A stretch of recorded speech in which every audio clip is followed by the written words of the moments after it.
आज की ये वीडियो 12th क्लास की हिंदी की रहेगी। जो हिंदी में मैंने गद्य के बहुत सारे प्रश्न दिए थे तो उस दिन वो गलत हो गए थे। गलत होने का कारण मैं बताऊंगा। एक्चुअली मेरे पास काव्य के और हिंदी दोनों के क्वेश्चन थे, जिसमें से मैंने वो जो आंसर की थी मेरे पास में, जो आंसर की मैंने काव्य की देख ली और वो उसी में से देख के मैंने टिक लगा दिए सभी, मतलब उसी में से देख के मैं बोलता गया, इस वजह से मिस्टेक हो गई थी। तो अब यानी कि मैं क्वेश्चन के ज़्यादा फोकस कर रहा हूँ नोट्स बनवाने पर, ठीक है। तो देखिएगा, आज हम बात करेंगे जो हिंदी है, हिंदी के गद्य की। तो गद्य का जो विकास एक दृष्टि में, यानी कि एक ही वीडियो में समाप्त करने की कोशिश करेंगे। जैसे कि इस वीडियो में प्रथम नाटक कौन सा है हिंदी का, हिंदी गद्य का प्रथम नाटक, प्रथम उपन्यास और प्रथम रचना कौन सी है, वो किसके द्वारा रची गई थी, ये सब। फिर उसके बाद में कितने युग हैं, गद्य में कितने युग थे, उनकी युग की अवधि कब समाप्त हुई, कब प्रारंभ हुए ये युग, ठीक है। तो ये सब कुछ इस वीडियो में पूरा बताया गया है और इस वीडियो में कुछ नया करने की कोशिश की गई है। तो जरा पूरा ध्यान से देखना और फिर बताना क्या आपको मैं हिंदी की वीडियो इसी तरीके से प्रोवाइड कराता रहूं। देखिए, आप थोड़ा सा मेरा उसमें समय बच जाएगा, बहुत सारा समय बच जाएगा, ठीक है। तो आप मेरे को बताना इस बात को, पहले वीडियो को पूरा देखना, फिर अपनी कमेंट जरूर करना कि इस टाइप की मैं वीडियो देता रहूं या फिर बोर्ड पर पढ़ाऊं, ठीक है। समझ में पूरा आएगा, पर वीडियो को थोड़ा सा समझने का प्रयास करना। कुछ नए तरीके से आज पढ़ाया है, ठीक है। सो प्लीज एक बार इसको पूरी तरह से देखना, फिर उसके बाद में कमेंट जरूर करना, अपनी राय जरूर देखना। चलो वीडियो को, हिंदी गद्य का विकास एक दृष्टि में हम याद कर लेंगे। देखिएगा, इन सभी का स्क्रीनशॉट लेते रहना और सभी को समझते रहना। देखिएगा, सबसे पहला आता है कि पूर्व भारतेंदु युग। तो पूर्व भारतेंदु युग कब से स्टार्ट होता है, वो होता है 13वीं शताब्दी ईस्वी के मध्य से 1868, यानी कि 1868 से पहले का और 13वीं शताब्दी के बीच, यानी 13वीं शताब्दी और 1868 के बीच का जो युग है उसको हम कहते हैं पूर्व भारतेंदु युग। तो ये ध्यान से समझ लेना, इस पर एक क्वेश्चन बन जाता है, पूर्व भारतेंदु युग की अवधि क्या होती है। तो वो आपको उत्तर मिल गया क्या, 13वीं शताब्दी से 1868 के बीच का, ठीक है। अब आगे की हम बात करते हैं। देखिएगा, अगला युग आता है आपका भारतेंदु युग। भारतेंदु युग, भारतेंदु युग की जो समय अवधि है वो कहाँ तक की है, यानी युग अवधि आपको पता है कि 1868 से 1900 तक का जो युग था उसको हमने, यानी कि हिंदी गद्य में क्या बोला गया है, भारतेंदु युग बोला गया है। तो ये कॉम्पिटिटिव एग्जाम और आपके बोर्ड एग्जाम के लिए, यानी कि छोटा वाला क्वेश्चन जो होता है वो आपको यहाँ से याद कर लेना है। यानी कि भारतेंदु युग की अवधि कहाँ से प्रारंभ हुआ, 1868 से, और कब तक था, 1900 तक, ठीक है। नेक्स्ट क्वेश्चन बनता है द्विवेदी युग। द्विवेदी युग का जो युग अवधि कब से प्रारंभ हुआ, यानी कि 1900 से प्रारंभ हुआ। जैसे ही भारतेंदु युग खत्म हुआ उसके बाद में आता है द्विवेदी युग, और द्विवेदी युग 1900 से स्टार्ट हुआ और ये कब तक चला, 1922 तक चला, ठीक है। समझ में आ गई बात। ये वाली बातें आपको पता होनी चाहिए। फिर उसके बाद में द्विवेदी युग के बाद में आया था आपका छायावादी युग। छायावादी युग और एक होता है छायावादोत्तर युग, दोनों में अंतर होता है, ये बात ध्यान रखना। छायावादी युग आपका 1919 से स्टार्ट होकर 1938 तक चला था। उसके बाद में जो अब जो युग चल रहा है, यानी 1938 से लगातार अब तक जो युग चल रहा है उसको बोला गया है छायावादोत्तर युग। समझ में आ गई। तो ये वाले जो युग हैं आप इनको लर्न कर लेना, ठीक है। आगे बढ़ते हैं। देखिएगा, फिर आपका आता है, ध्यान से हर पॉइंट को क्लियर करते चलो, स्क्रीनशॉट लेते चलो। देखिएगा, फिर आता है प्रमुख गद्य विद्याओं की प्रमुख रचनाएं, यानी प्रथम रचना। प्रथम रचना मतलब खड़ी बोली हिंदी की प्रथम रचना। जो हमने क्वेश्चन दिए थे उसमें भी ये क्वेश्चन आया था।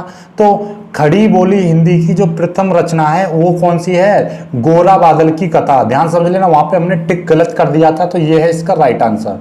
यानी कि खड़ी बोली हिंदी की जो प्रथम रचना थी, यानी खड़ी बोली हिंदी की जो प्रथम रचना थी उसका नाम क्या था, गोरा बादल की कथा। और ये किसके द्वारा रची गई थी, जटमल के द्वारा रची गई थी। तो यहां से दो क्वेश्चन आपके खत्म हो जाते हैं, ठीक है। तो खड़ी बोली हिंदी की प्रथम रचनाकार कौन, जटमल। खड़ी बोली हिंदी की प्रथम रचना कौन सी थी, गोरा बादल की कथा। इस तरीके से क्वेश्चन आपके दे रखे थे, तो सारे क्वेश्चन आपके खत्म हो जाएंगे। नोट्स टाइप के बना लीजिए इनको, ठीक है। फिर दूसरा आता है आपका हिंदी गद्य का प्रथम नाटक कौन सा था। तो हिंदी गद्य का प्रथम नाटक की हम बात करते हैं तो उसका नाम था नहुस। क्या नाम था, नहुस। और इसकी जो रचनाकार कौन थे, गोपाल चंद्र गिरधर दास। क्या नाम था उनका, गोपाल चंद्र गिरधर दास।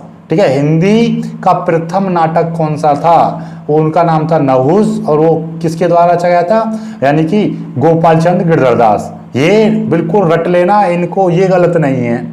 नेक्स्ट हम बात करते हैं हिंदी का प्रथम उपन्यास कौन सा है। तो हिंदी का जो प्रथम उपन्यास की हम बात करते हैं उसका नाम है परीक्षा गुरु। क्या था? परीक्षा गुरु। वो किसके द्वारा लिखा गया था? इसके रचनाकार थे लाला श्रीनिवास दास। क्या था? लाला श्रीनिवास दास। नेक्स्ट हम बात करते हैं हिंदी की प्रथम कहानी कौन सी थी। हिंदी की प्रथम कहानी की यदि हम बात करें तो उसका नाम था इंदुमती। क्या था? इंदुमती। किसके द्वारा लिखी गई थी ये? किशोरी लाल गोस्वामी के द्वारा ये लिखी गई थी। स्क्रीनशॉट लेते रहना, सभी के नोट्स बनाते रहो। नेक्स्ट, हिंदी का प्रथम यात्रा व्रत कौन सा था? सरयू पार की यात्रा। क्या? सरयू पार की यात्रा। तो ये किसके द्वारा? भारतेंदु हरिश्चंद्र के द्वारा लिखी गई थी। समझ में आ गई? तो इन सबको स्क्रीनशॉट ले लीजिएगा और हर रोज का याद करिएगा, हर रोज का देखिएगा, बिल्कुल लर्न हो जाएगा। ठीक है। नेक्स्ट हम बात करते हैं, आगे देखिएगा। अगला बनता है आपका कि विभिन्न गद्य विधाओं के दो दो प्रसिद्ध रचनाकार एवं उनकी रचनाएं। तो देखिएगा, यानी कि जो संस्मरण के जो प्रमुख दो प्रसिद्ध रचनाकार कौन थे? महादेवी वर्मा, और इनके द्वारा कौन सी रचना रची गई थी? पथ के साथी। तो क्वेश्चन ऐसे आ जाता है कि पथ के साथी किसके द्वारा रची गई थी? तो इसके रचनाकार कौन है? महादेवी वर्मा। महादेवी वर्मा की एक रचना का नाम लिखिए, पथ के साथी। ठीक है। दूसरा, बनारसी दास चतुर्वेदी। तो इनका क्या था? रचना का नाम क्या था? संस्मरण। क्या था? संस्मरण। रेखा चित्र की हम बात करें तो रेखा चित्र में राम वृक्ष वेनीपुरी के द्वारा जो रचित थी वो क्या था? माटी की मूर्तें। तो माटी की मूर्तें किसके द्वारा रची गई थी? राम वृक्ष वेनीपुरी के द्वारा। इसका ये कौन सी रचना है? ये है रेखा चित्र। ठीक है। तो ये रचना है उनकी, तो इनका नाम भी तुम्हें पता होना चाहिए। रचना को क्या नाम दिया गया? रेखा चित्र। ठीक है। अब दूसरा, महादेवी वर्मा के द्वारा देखो, महादेवी वर्मा के द्वारा ये जो संस्मरण है वो है पथ के साथी। महादेवी वर्मा का रेखा चित्र क्या है? स्मृति की रेखाएं। ये चीज पता होनी चाहिए आपको। तो महादेवी वर्मा का रेखा चित्र है स्मृति की रेखाएं, महादेवी वर्मा का संस्मरण है पथ के साथी। इस तरीके से लर्न करना है आपको। ठीक है। आगे रिपोर्टाज। रिपोर्टाज क्या है? रांगे राघव, ये एक रचनाकार थे, इनके द्वारा रची गई थी तूफानों के बीच। ठीक है, इनकी रचना थी। दूसरी, धर्मवीर भारती, इनकी की जो रचना थी अकाल की एक छाया। ऐसी गद्य गीत की हम बात करें तो राय कृष्णदास, तो इनकी रचना कौन सी थी? साधना।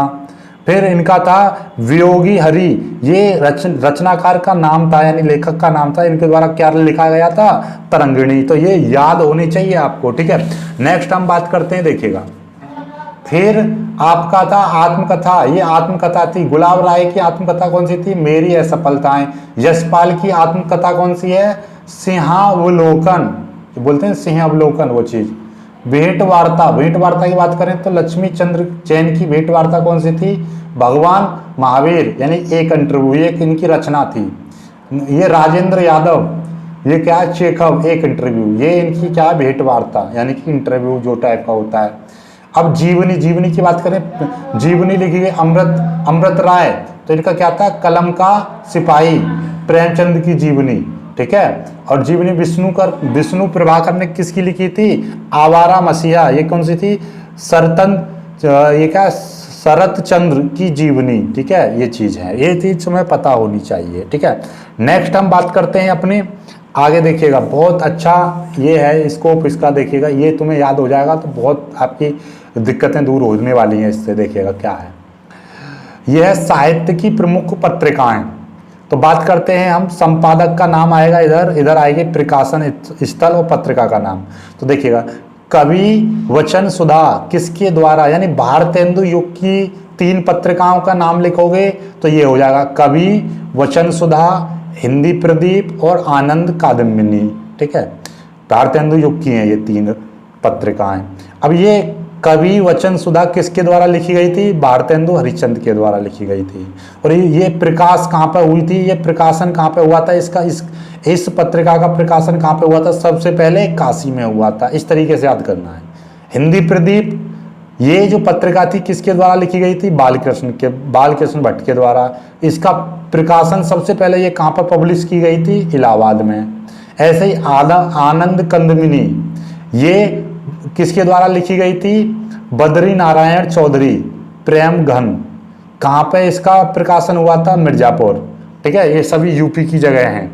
नेक्स्ट हम बात करते हैं, देखिएगा याद है द्विवेदी युग की बात चलती है, तो ये है आपका सरस्वती पत्रिका किसके द्वारा द्विवेदी युग में आई थी? 3 पत्रिका के नाम द्विवेदी युग की, सरस्वती, इंदु और मर्यादा।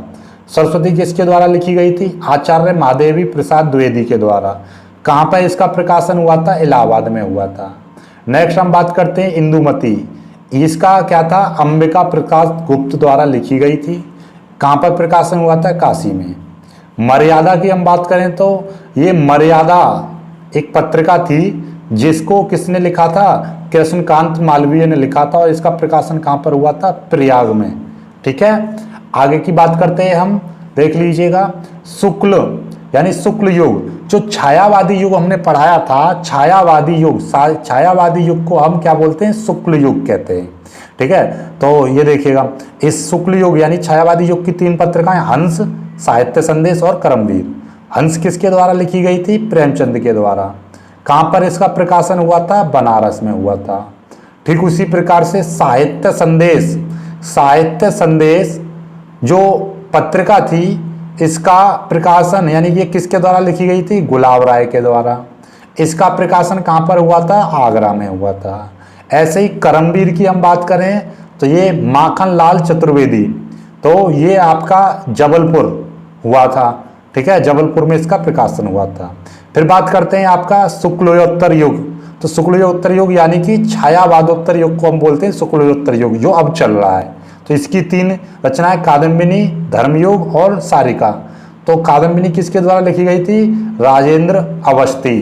किसके द्वारा लिखी गई थी? राजेंद्र अवस्थी। कहाँ पर प्रकाशन हुआ? दिल्ली में। ऐसे धर्मयोग ये धर्मवीर भारती के द्वारा। कहाँ पर प्रकाशन हुआ? बम्बई, जो मुंबई। ठीक है, अब बात करते हैं सारिका किसके द्वारा लिखी? कमलेश्वर। कहाँ पर प्रकाशन हुआ इसका? दिल्ली में। आई होप का आपको ये वीडियो बहुत ज़्यादा पसंद आया होगा।